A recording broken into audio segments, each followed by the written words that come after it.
આયરે ને એની મમ્મી બધું મમ ખાઈ જાય છે. એની મમ્મી બધું ખાઈ જાય છે, પપ્પીને નથી આપતી.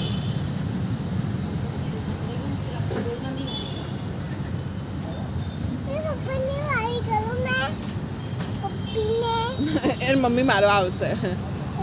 પપ્પીને વાલી કરીશ તો મમ્મી હથી કરવા આવશે.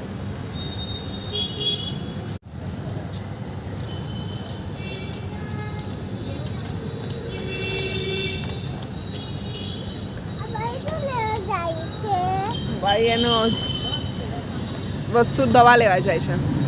દવા